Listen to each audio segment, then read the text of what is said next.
মাননীয় স্পিকার, আপনাকে ধন্যবাদ। আমি সময়ের বাধ্যবাধকতার কারণে একটা বিষয় আলোচনায় যাওয়ার আগেই উত্থাপন করা খুব জরুরি মনে করছি। আমাকে সুযোগ দেওয়ার জন্য আপনাকে অসংখ্য ধন্যবাদ।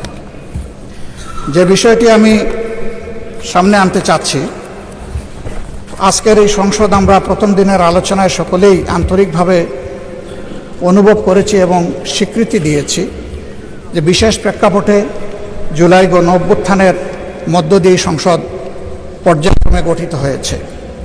এই সংসদের কাছে জনগণের অনেক প্রত্যাশা।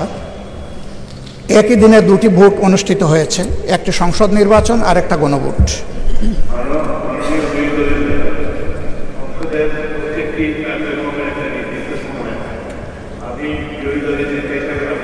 ফ্লোর দেব, তবে এখন দিনের কর্মসূচি অনুসারে যেটি আগে নির্ধারিত আছে আজকের দিনের মধ্যে এই ফ্লোরটা, না please please listen to me, এই ফ্লোরটা আজকের দিনের মধ্যে যদি দেন আমি এখন কথা বলতে চাই না। এটা হলো যে যখন প্রশ্নোত্তর শেষ হবে তখনই এটা উত্থাপন করার জন্য সময়। যখন প্রশ্নোত্তর শেষ হবে তখন আপনি দাঁড়াবেন, আপনাকে ফ্লোর দেবো। এটা আজকের দিনের মধ্যে আমি পাচ্ছি তো, এখন এটা উত্থাপন করা যাবে না। আপনাকে সময় দেবো, 1 ঘন্টা অপেক্ষা করুন এই প্রশ্নোত্তর কালের পরে। সংসদের সবকিছুর জন্য বিরোধী নেতা S Sultan Mahmud Babu, please.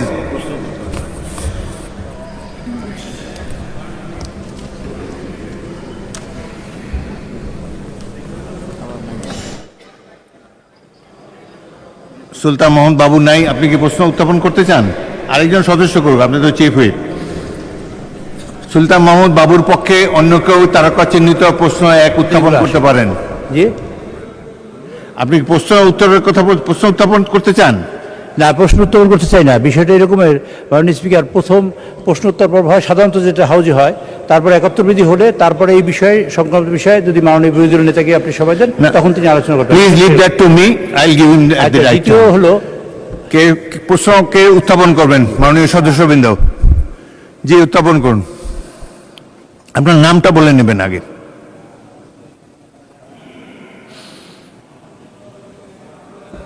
বলতে মাননীয় স্পিকার, আপনাকে ধন্যবাদ। আমি আলমগীর মোহাম্মদ মাহফুজুল্লাহ ফরিদ, 295 কক্সবাজার 2। আমি জনাব এই সুলতান মাহমুদ বাবুর পক্ষে 139 জামালপুর 2 এর পক্ষে গৃহায়ন ও গণপূর্তমন্ত্রী মহোদয় অনুগ্রহ করিয়া বলিবেন কি, ইসলামপুর উপজেলায় সরকারি আবাসন সুবিধা সম্প্রসারণ ও নিম্ন আয়ের মানুষের জন্য সাশ্রয়ী বাসস্থান নির্মাণ প্রকল্প গ্রহণের কোনো পরিকল্পনা আছে কিনা, থাকিলে তাহা কি? ধন্যবাদ মাননীয় স্পিকার। মাননীয় গৃহায়ন ও গণপূর্তমন্ত্রী উত্তর দেন। বিসমিল্লাহির রহমানির রহিম। মাননীয় স্পিকার, আপনাকে ধন্যবাদ আমাকে কথা বলার সুযোগ করার জন্য। আপনার মাধ্যমে আমি আমার কুমিল্লা 8 বরুড়ার জনগণকে ধন্যবাদ জানাতে চাই, তাদের এবং কৃতজ্ঞতা জানাতে চাই যে আমাকে এই সংসদে আসার সুযোগ করে দেওয়ার জন্য। মাননীয় স্পিকার, গৃহায়ন ও গণপূর্ত মন্ত্রণালয় কর্তৃক বর্তমান জামালপুর জেলার ইসলামপুর উপজেলায় সরকারি আবাসন সুবিধা সম্প্রসারণ ও নিম্ন আয়ের মানুষের জন্য সাশ্রয়ী বাসস্থান নির্মাণ প্রকল্প চলমান নাই। তবে স্থানীয় জনগণের চাহিদা, মাননীয় সংসদ সদস্যের অভিপ্রায় এবং সম্ভাব্যতার সমীক্ষা, ফিজিবিলিটি স্টাডি, মার্কেট স্টাডিতে উপযোগী প্রতিমান হলে এবং নিষ্কণ্টক জমি প্রাপ্তির নিশ্চয়তা সাপেক্ষে সরকারি আবাসন সুবিধা সম্প্রসারণ ও নিম্ন আয়ের মানুষের জন্য সরকারি অর্থায়নে নতুন আবাসিক ভবন গ্রহণ করা যেতে পারে। ধন্যবাদ মাননীয় মন্ত্রী। মাননীয় প্রশ্ন উত্থাপনকারী সদস্য, আপনি একটি প্রশ্ন করতে পারেন। মাননীয় স্পিকার, 24-এর গণ অভ্যুত্থানের পর আজকের যে মহান সংসদ, আপনি যে স্পিকার নির্বাচিত হন সেই জন্য আপনাকে ধন্যবাদ জানাচ্ছি।